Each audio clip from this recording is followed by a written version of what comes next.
continue to keep going. So, you know, I think I've expressed it a lot, and I know you have as well. Then this is what's unfortunate about that dunk contest to me is that I felt that it was a point where, you know, you were getting tens every time. D Jones was getting tens every time, and it was just like it was an amazing show that y'all was putting on. But it was a point where you knew that somebody was going to lose, and it was unfortunate once again that was going to have to come down to that. So I was like, yo, let's just give them co-dunk champions because neither one of these guys deserved to lose. But we had to continue to keep going, and they told us to continue to keep, you know, as judges, we had to continue to give a score. So just to let you know why I gave you a 9, and I don't know why the other two judges gave you a 9, but I know why I did is because only reason I did, and like people make a valid point. They say, listen, it don't matter if he cleared him or not. The guy's 7'6". It doesn't matter. That's a big dude, man. You see Taco there. That's a big dude. Taco's tall. And in my mind as a judge, I'm not thinking about anything but what I look for. And I remember early on in the dunk contest, Derrick Jones Jr., he tried to dunk over Bam. And I remember everybody, first of all, I got booed a few times throughout that dunk contest, right? Because as a former athlete, I'm a little harder on certain dunks. Right. And I gave D Jones a 9. And the only reason I gave D Jones a 9 because I was like, listen, if you're going to attempt that dunk, you have to clear it. And he touched Bam. Right. He touched pushed, Bam's shoulder. He was the hand, yeah. He touched his shoulder. It was a hell of a dunk. Everybody else gave him 10s. I was the only one gave him a 9. It was because of that. So to let you know, from my standpoint, how I looked at the dunk contest, and it's unfortunate that a Miami Heat guy was in there because it makes it look real fucked up. But it really was about if you attempt this dunk, which is almost an impossible dunk to do, you have to clear him. So once you didn't clear him, I was like, well, I got to give him a 9. Yeah. Shit, I thought I cleared him. You know what I mean? I thought I cleared him. He's a big dude, so he might have ducked out the way, but I thought I cleared him. But, I mean, it really come down to the show, like, the rules, you know what I mean? Like, we did 4 dunks, and then that 5th dunk, that extra dunk, and then that sixth dunk is kind of like a curveball that they, like, the league threw in, you know what I mean? Yeah. They were like, all right, we'll just keep it going, you know what I mean? But, like, after 5, like, I had, like, 5 perfects, it should have just, like, been a tie or just been over, you know what I mean? Like, it's, like, low-key the same thing that happened in 2016. Or, like, even, like, if they change the rules to, like, an accumulation, you know what I mean? So just keep the score the whole time. Yeah. And then that'll make it better, too, because, you know what I mean? What's done is done. Like, it still was a hell of a show. And it was a hell of a dunk contest. People still talking about it and shit. So it was dope. I mean, I thought I cleared homeboy. Listen, I came, and a lot of people out there, we cannot do not half of what you guys were able to do in that dunk contest. So it's always hard to judge someone when you can't do what they can do. You know what I'm saying? Like, honestly, all the dunks is a 10 to all of us because none of us can do them. Right. It's you like, know what I'm saying? Shit, that's a 10. Like, right. They all are. So, you know, I feel like, you know, the thing is when it comes to the dunk contest, the toughest part of being a judge is of knowing the history, right? So you know the history of your last dunk contest and the one before that, and how at some point I felt watching it as a fan like he should have at least one dunk contest. So you know that history. So when you're judging, you have a little bias even to that. Right. Just off the muscle alone, you know what I mean? Like, yeah. But it is what it is, man. You know what I mean? But talk about what made you express yourself in the way you did when you decided to put the record together? You know, because you haven't talked about it a lot, and that was one of the first times I really talked about it. What made you do that? Cool, man. Yeah, cool.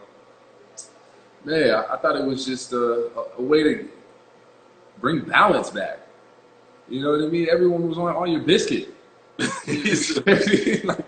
Like, it wasn't even that, like, everybody was feeling for me, but I just had to, like, vent for people to, like, give them the perspective of, like, look, it is what it is. This is what happened. These are kind of facts, but, like, it's a way to express myself, talk to you, keep it lighthearted, and let everybody know, like, it's not that serious. Like, there's a way to express it that can be, like, uplifting. You know what I mean? Like, yeah. So that's what it was. Keep it light. You a legend, dog. You already know that. You a legend. Oh man, I listen. I hit you right away. I hit you right away. You're a legend, bro. We watched you. One of the lines was I used to hoop in your Converse so comfortably. Yeah. Yeah, Yeah. you had the line of Converse. I used to play in them shit so like, you know what I mean? So you legend to me, bro. And I never take like real shots at a legend. That's OG and that's just respect. So I just did it in a way that you know I thought people would enjoy. And Yeah. No, just continue to make music, man.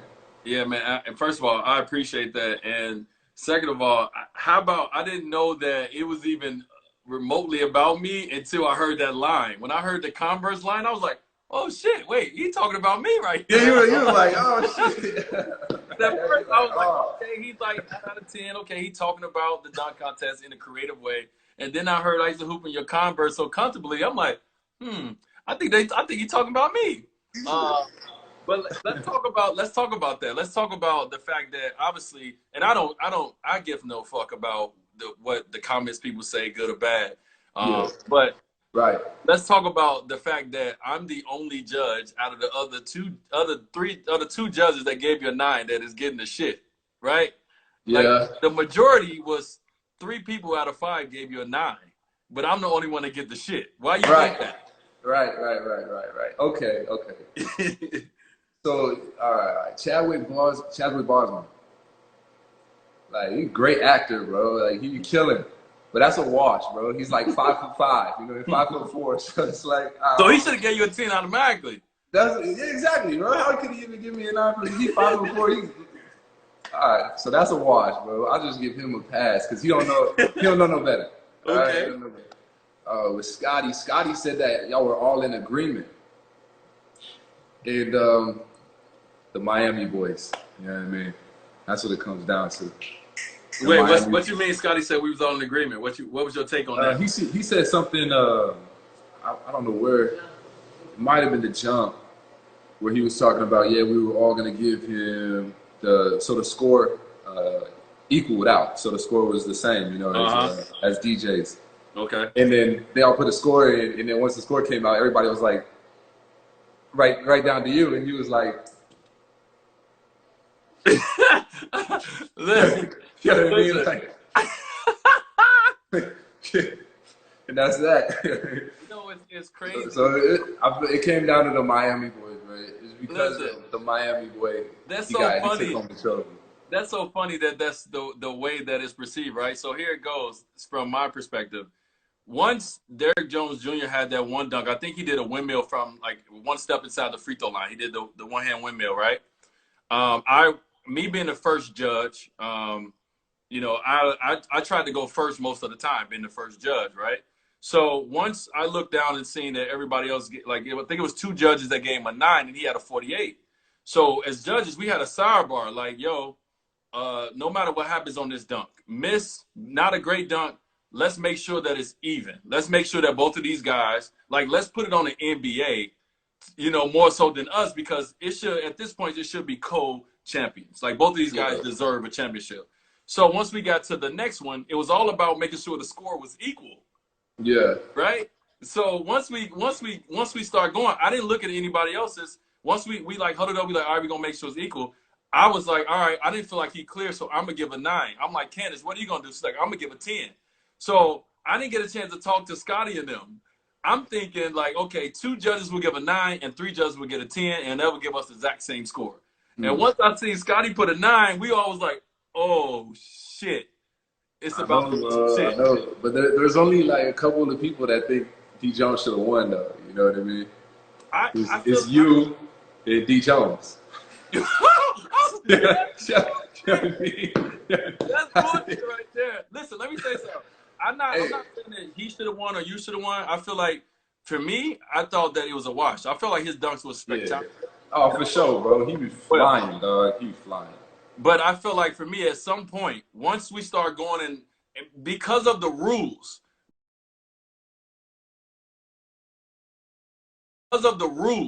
right? Because it's not about the total score as much as it is about the rounds. Yeah. Right? Like once middle score, you would have won. Right. But it wasn't. They didn't total it up. It went right. The last dunk. 3 judges felt that you did a 9 out of 10.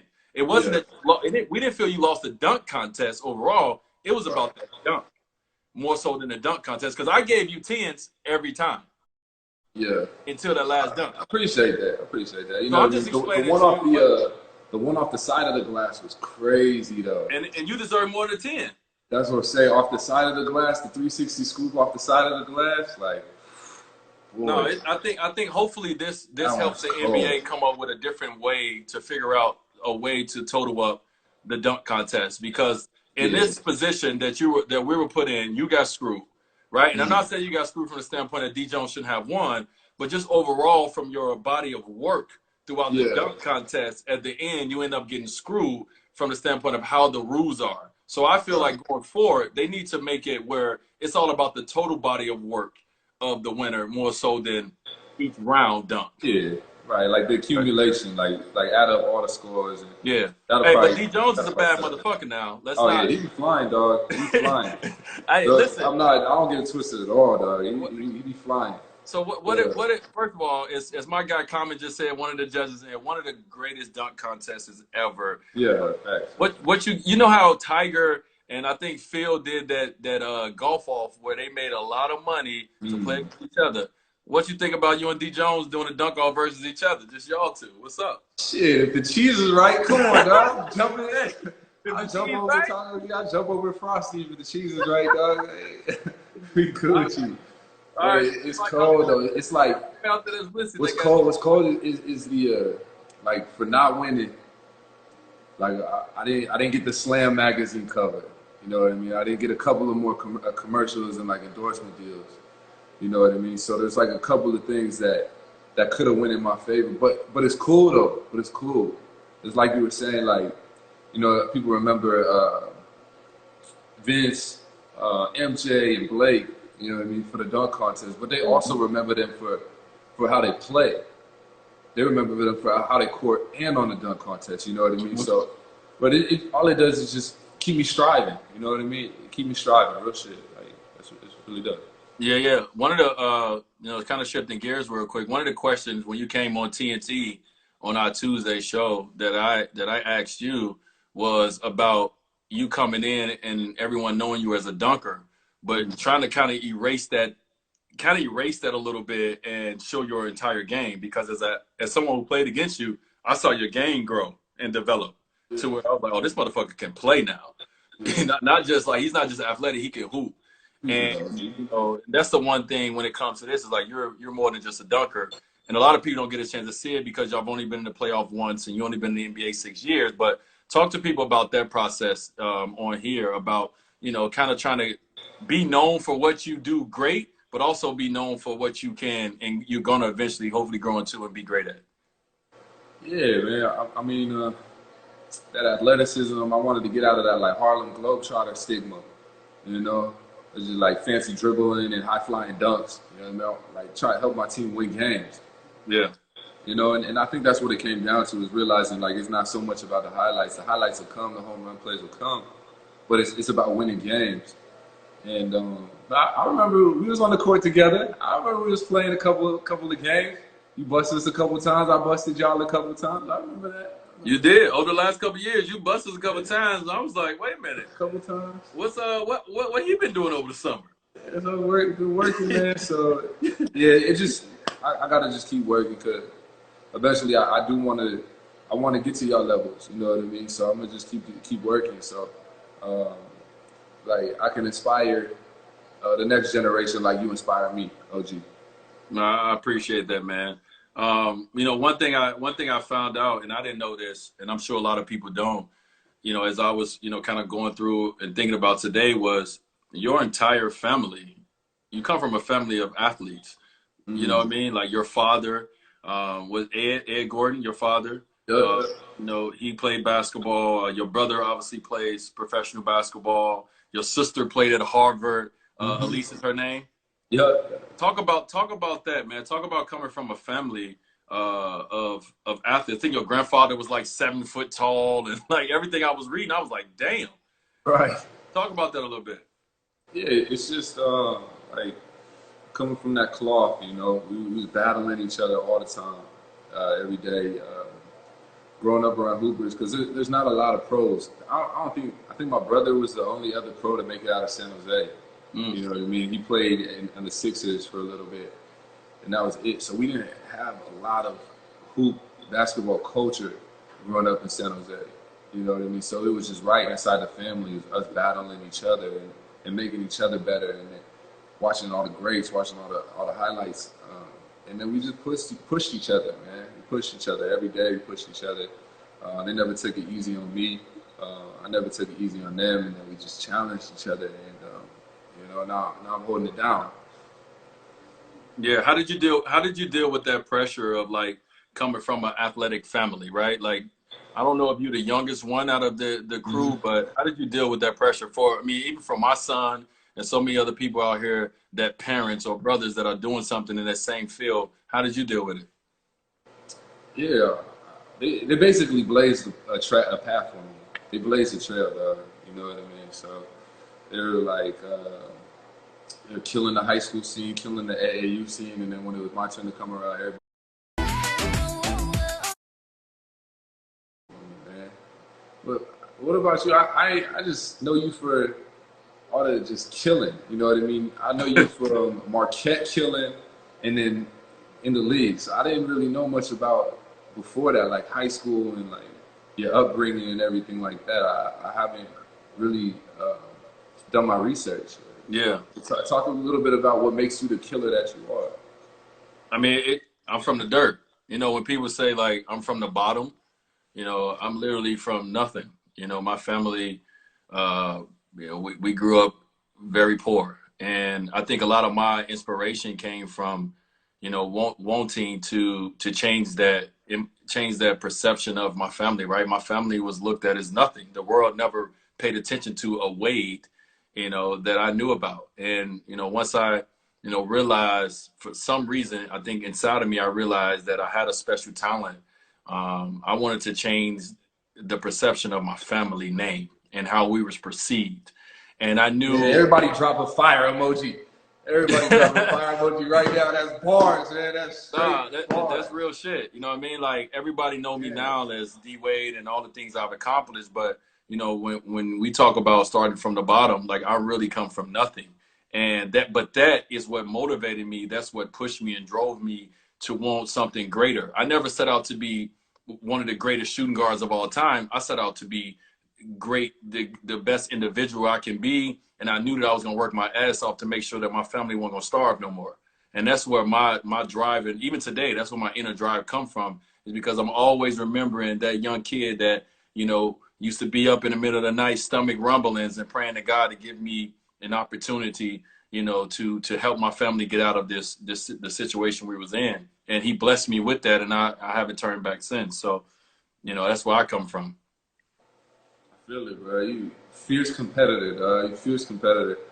Because I remember the first time we played each other, and maybe not the